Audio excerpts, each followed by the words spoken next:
আলাইকুম। সুপ্রিয় দর্শক, আমন্ত্রণ জানাচ্ছি সিটিজি ক্রাইম টিভির রাতের সংবাদে। আপনাদের সাথে আছি আমি তাহমিনা শারমিন। শুরুতেই জানিয়ে দিচ্ছি সংবাদ শিরোনাম। আরও ৩ জন মৃত্যুর মিছিলে নতুন শনাক্ত ৫৪৯। বিভেদের রাজনীতি করোনাকে আরও বিধ্বংসী করে তুলবে মন্তব্য করেছেন ওবায়দুল কাদের। যুক্তরাজ্যের অনুরোধ প্রত্যাখ্যান করল বাংলাদেশ। সংবাদকর্মীরাও প্রথম সারির সৈনিক। ৭০০ পরিবারের মাঝে ত্রাণ সামগ্রী বিতরণকালে নুরুল আবছার কোম্পানি। এবারে বিস্তারিত। প্রাণঘাতী করোনা ভাইরাসে আক্রান্ত হয়ে দেশে গত ২৪ ঘন্টায় আরও ৩ জনের মৃত্যু হয়েছে। এ নিয়ে করোনা মোট ১৫৫ জনের প্রাণ কেড়ে নিল। আক্রান্ত হিসেবে গত ২৪ ঘন্টায় নতুন করে শনাক্ত হয়েছেন আরও ৫৪৯ জন। ফলে দেশে করোনায় মোট আক্রান্তের সংখ্যা হয়েছে ৬,৪৬২। এছাড়া সুস্থ হয়েছেন আরও ৮ জন। এ নিয়ে সুস্থ রোগীর সংখ্যা দাঁড়িয়েছে ১৩৯-এ। মঙ্গলবার ২৮ এপ্রিল দুপুরে স্বাস্থ্য অধিদপ্তরের করোনা ভাইরাস সংক্রান্ত নিয়মিত হেলথ বুলেটিনে এ তথ্য জানানো হয়। অনলাইনে বুলেটিন উপস্থাপন করেন স্বাস্থ্য অধিদপ্তরের অতিরিক্ত মহাপরিচালক প্রশাসন অধ্যাপক ডাক্তার নাসিমা সুলতানা। তিনি জানান, করোনা ভাইরাস শনাক্তে গত ২৪ ঘন্টায় আরও ৪,৩৩২টি নমুনা পরীক্ষা করা হয়েছে। সব মিলিয়ে নমুনা পরীক্ষা করা হয়েছে ৫৪,৭৩৩টি। নতুন যাদের নমুনা পরীক্ষা হয়েছে তাদের মধ্যে আরও ৫৪৯ জনের দেহে করোনা ভাইরাস শনাক্ত হয়েছে।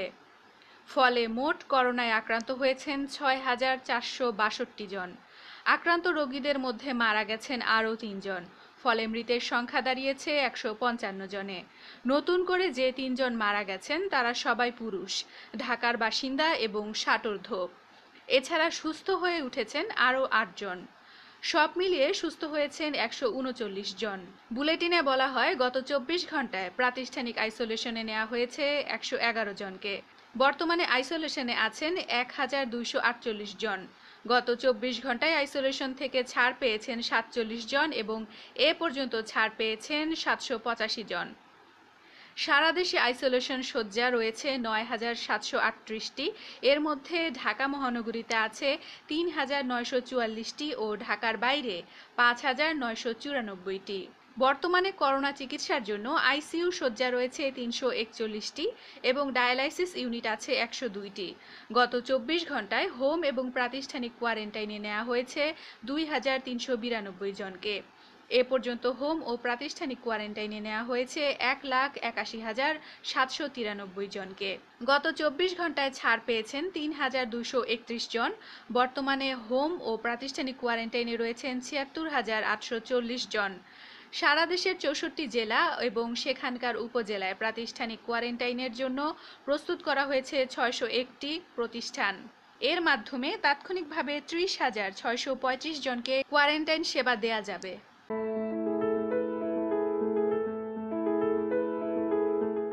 দেশের এ সংকটকালে বিভেদের রাজনীতি করোনা ভাইরাসকে আরও বিধ্বংসী ও ভয়ঙ্কর করে তুলবে বলে মন্তব্য করেছেন আওয়ামী লীগের সাধারণ সম্পাদক ওবায়দুল কাদের।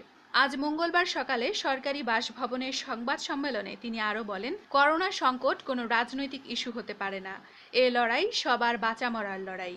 এ সংকটকালে বিভেদের রাজনীতি করোনা ভাইরাসকে আরও বিধ্বংসী ও ভয়ঙ্কর করে তুলবে। আমাদের ঐক্যবদ্ধ লড়াই প্রাণঘাতী করোনাকে পরাজিত করার সবচেয়ে কার্যকর হাতিয়ার। করোনা সংকটকালে দেশের জনগণকে ধৈর্য ধারণ করার আহ্বান জানিয়ে সেতুমন্ত্রী বলেন, আমাদের আরও কিছুদিন ধৈর্য ধরতে হবে।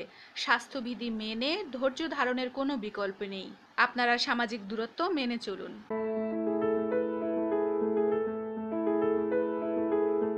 সমুদ্রে ভাসমান ৫ শতাধিক রোহিঙ্গাকে আশ্রয় দিতে বাংলাদেশকে টেলিফোনে অনুরোধ জানিয়েছে যুক্তরাজ্য।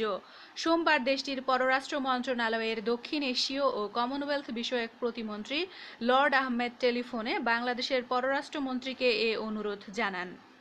তবে তাৎক্ষণিক তা প্রত্যাখ্যান করে উল্টো যুক্তরাজ্যকে রোহিঙ্গাদের আশ্রয় দেওয়ার প্রস্তাব দেয় বাংলাদেশ। গত একদিন ধরে সমুদ্রে ভাসছে প্রায় ৫ শতাধিক রোহিঙ্গা, কিন্তু নতুন করে বাংলাদেশ আর রোহিঙ্গাদের আশ্রয় দেবে না বলে সিদ্ধান্ত নিয়েছে সরকার। এ অবস্থায় কোনো দেশে যেতে না পেরে মানবেতর জীবনযাপন করছে রোহিঙ্গারা।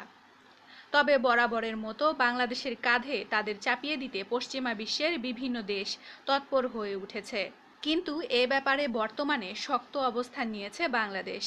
টেলিফোনে যুক্তরাজ্যের প্রতিমন্ত্রী লর্ড আহমেদকে পররাষ্ট্রমন্ত্রী ডক্টর এ.কে আব্দুল মোমেন বলেন, বাংলাদেশ একটি উন্নয়নশীল দেশ এবং সীমিত সম্পদ থাকা সত্ত্বেও মানবিকতার পরিচয় দিয়ে ইতোমধ্যে 11 লাখ রোহিঙ্গাকে আশ্রয় দিয়েছে।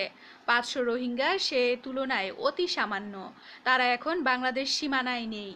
মানবিক কারণ দেখিয়ে বাংলাদেশকে রোহিঙ্গাদের আশ্রয় দিতে অনুরোধ করা হলেও এ এলাকার অন্যান্য দেশকে আশ্রয় দিতে বলা হয়নি। যুক্তরাজ্যের রয়্যাল জাহাজ এসেও তাদের উদ্ধার করে আশ্রয় দিতে পারে বলে যুক্তরাজ্যের প্রতিমন্ত্রীকে ডক্টর মোমেন বলেন। বিশ্বের অন্যান্য দেশের উচিত বাংলাদেশে অবস্থানরত 11 লাখ রোহিঙ্গাকে তাদের দেশে নিয়ে গিয়ে আশ্রয় দেয়া। ডক্টর মোমেন আরও বলেন, এ অঞ্চলের অন্যান্য দেশের উপরও রোহিঙ্গাদের আশ্রয় প্রদানের দায়িত্ব বর্তায়। মিয়ানমারে এখনও মিলিটারি অপারেশন চলছে এবং রোহিঙ্গারা মারা যাচ্ছে। কিছুদিন আগেও তারা বাংলাদেশে প্রবেশের চেষ্টা করেছে। অবশিষ্ট রোহিঙ্গারা আবারও বাংলাদেশে ঢোকার চেষ্টা করতে পারে। তারপরও ইউরোপীয় ইউনিয়ন সহ বিভিন্ন দেশ মিয়ানমারে বিনিয়োগ করছে। মানবাধিকার সংগঠনগুলো এ বিষয়ে সোচ্চার নয়।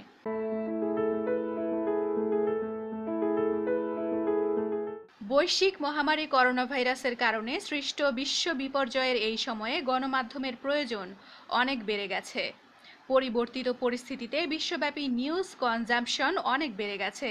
আগে যারা নিয়মিত গণমাধ্যমের সঙ্গে সংযোগ রাখতেন না, ব্যস্ততার কারণে সংবাদপত্র পড়ার সুযোগ পেতেন না, তারা এখন ঘরে বন্দি অবস্থায় স্বাভাবিকভাবেই গণমাধ্যমের সঙ্গে সম্পৃক্ত হচ্ছেন।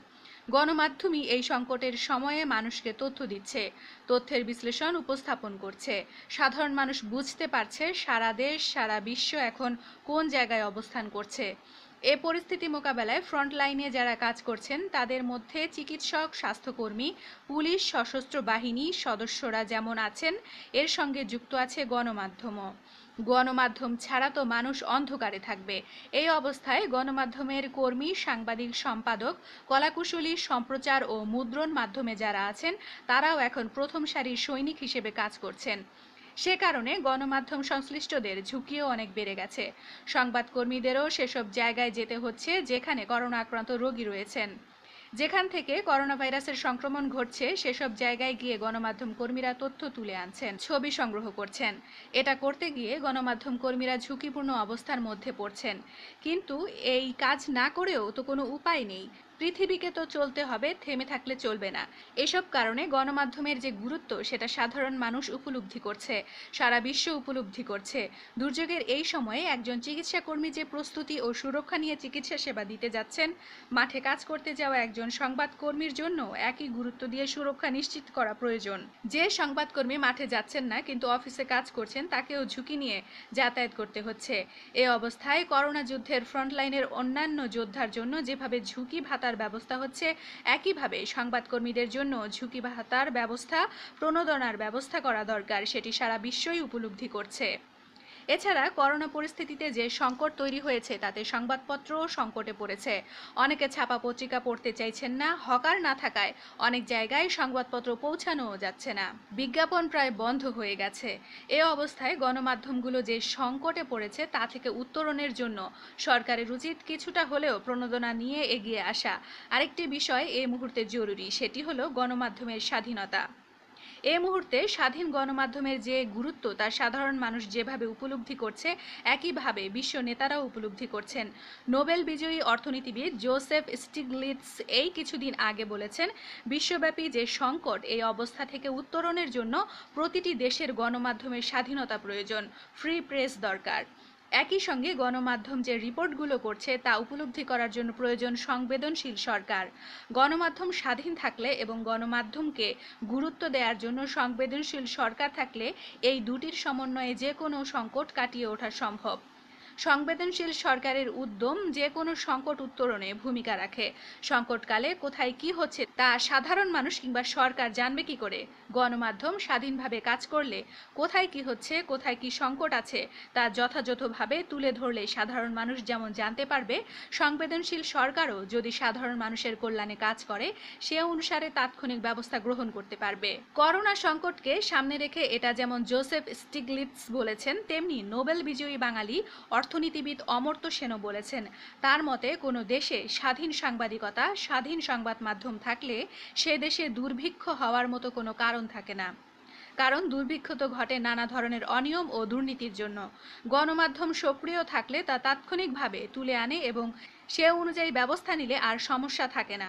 নানাভাবেই আমরা বুঝতে পারি গণমাধ্যমের গুরুত্ব ও তাৎপর্য, বিশেষ করে সংকটকালীন সেটা আরও বেশি পরিলক্ষিত হয়। সুতরাং এই অবস্থায় গণমাধ্যম নেতৃত্ব এবং সরকারের একটি সমন্বিত উদ্যোগ সংবাদপত্রের প্রকাশনা অব্যাহত রাখায় এবং সংবাদকর্মীদের সুরক্ষায় কার্যকর ভূমিকা রাখতে পারে।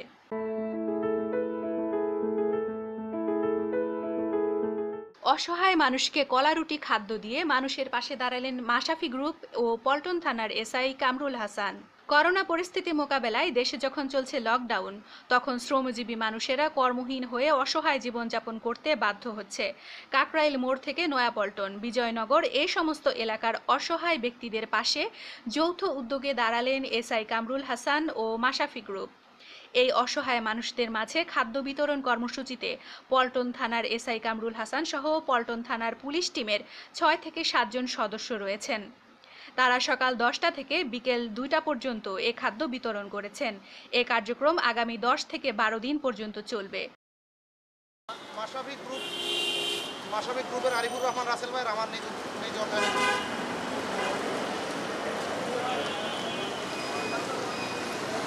গরিব মানুষের জন্য তারা নিয়ে ওদের ক্ষুধা নিবারণ করবে। আমরা চাই বাংলাদেশের মানুষ এই মন্দা পরিস্থিতি কাটিয়ে উঠুক। আমরা বাংলাদেশ পুলিশ তার পাশে আছি, ইনশাল্লাহ সবসময় ছিলাম এবং ইনশাল্লাহ ভবিষ্যতে থাকবো। বাংলাদেশ সরকারের মাননীয় প্রধানমন্ত্রী, বিশ্ব মানবতার মমতাময়ী জননী জননেত্রী শেখ হাসিনার নির্দেশনায় মহামারী করোনা ভাইরাস সংক্রমণ ঠেকাতে ঘরে থাকা অসহায় গরিব হতদরিদ্র চট্টগ্রামের বাঁশখালী উপজেলার ছনুয়া ইউনিয়নের নুরুল আবছার কোম্পানির নিজস্ব তহবিল থেকে 7টি ওয়ার্ডের 1800 পরিবারের মাঝে ত্রাণ সামগ্রী বিতরণ করা হয়েছে। বিস্তারিত নজরুল ইসলাম শিকদারের রিপোর্টে।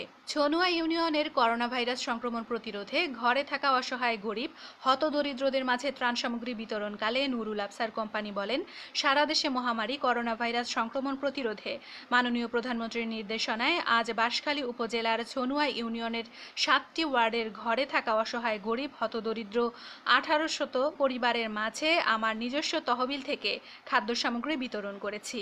নুরুল আবছার কোম্পানি আরও বলেন, দেশের এই দুর্যোগ মুহূর্তে সরকারিভাবে ত্রাণ সামগ্রী বিতরণের পাশাপাশি যদি আমার মতো এই ছনুয়া ইউনিয়নের বিত্তবান লোকেরা যদি ত্রাণ সামগ্রী নিয়ে অসহায় গরিব হতদরিদ্রদের পাশে দাঁড়ায়, তাহলে আমি মনে করি এই ছনুয়া ইউনিয়নের কোনো মানুষ না খেয়ে থাকবে না। এই মহামারী করোনা ভাইরাস সংক্রমণ রোধে ঘরে থাকা অসহায় গরিব হতদরিদ্রদের মাঝে সরকারিভাবে খাদ্য সামগ্রী মানুষের ঘরে ঘরে পৌঁছে দেওয়ায় আমি মাননীয় প্রধানমন্ত্রী, বিশ্ব মানবতার মমতাময়ী জননী জননেত্রী শেখ হাসিনা ও ছনুয়া ইউনিয়ন পরিষদের চেয়ারম্যান আলহাজ এম হারুনুর রশিদকে আমার ব্যক্তিগত পক্ষ থেকে অভিনন্দন ও রক্তিম শুভেচ্ছা ধন্যবাদ জানাই।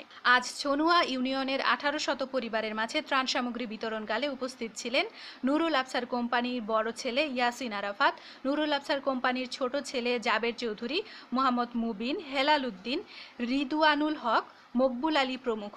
ঘরে থাকুন, সুস্থ থাকুন, নিরাপদে থাকুন।